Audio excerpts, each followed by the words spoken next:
Imagine you've been working towards something for months.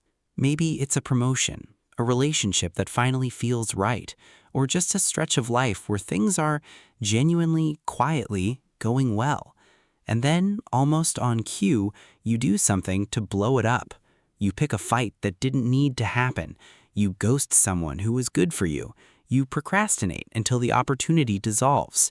And then you sit there in the wreckage thinking, why do I always do this? Here's the thing. You are not broken. What's happening inside you is actually one of the most fascinating, deeply human psychological patterns that exists. And once you understand it, it loses a lot of its power over you. So let's talk about it. Why do people sabotage themselves exactly when things are going well? Your brain is not wired for happiness. I know that sounds bleak, so let me explain. Your brain is wired for survival, for threat detection. And here's the uncomfortable truth. Your nervous system has learned, usually in childhood, what normal feels like. Think of it as your emotional thermostat.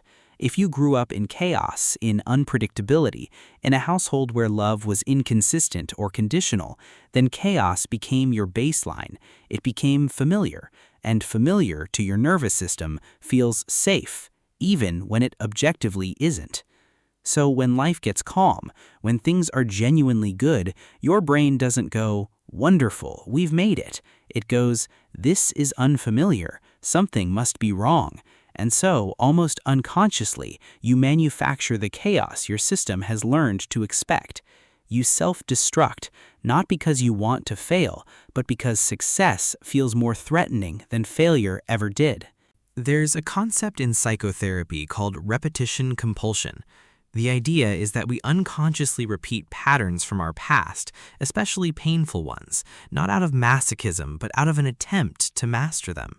It's like your psyche keeps rerunning the same movie hoping for a different ending. Think about the person who keeps ending up in relationships with emotionally unavailable partners. They know they want someone warm and consistent, but warm and consistent feels suspicious, too easy, so they're drawn again and again toward the familiar ache of someone who keeps them guessing. The brain isn't being irrational, it's running a very old program. Now here's another layer, and this one hits differently. Psychologists who study self-concept have found that people will sabotage outcomes that contradict their self-image, even positive ones.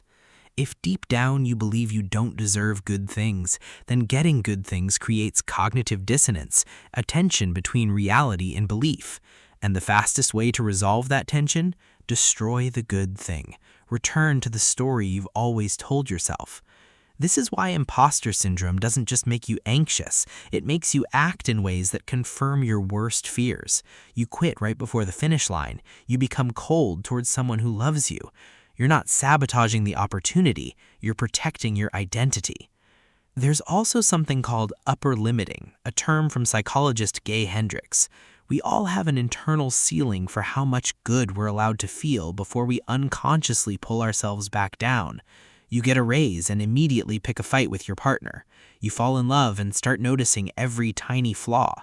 It's not random, it's regulation. Uncomfortable, counterproductive, but regulation nonetheless.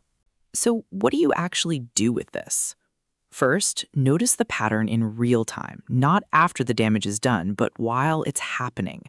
Learn to recognize that specific restlessness or anxiety that shows up when things are going well.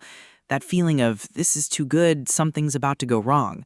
That's your thermostat kicking in. Pause there. Sit with the discomfort instead of acting on it. Second, interrogate the belief underneath.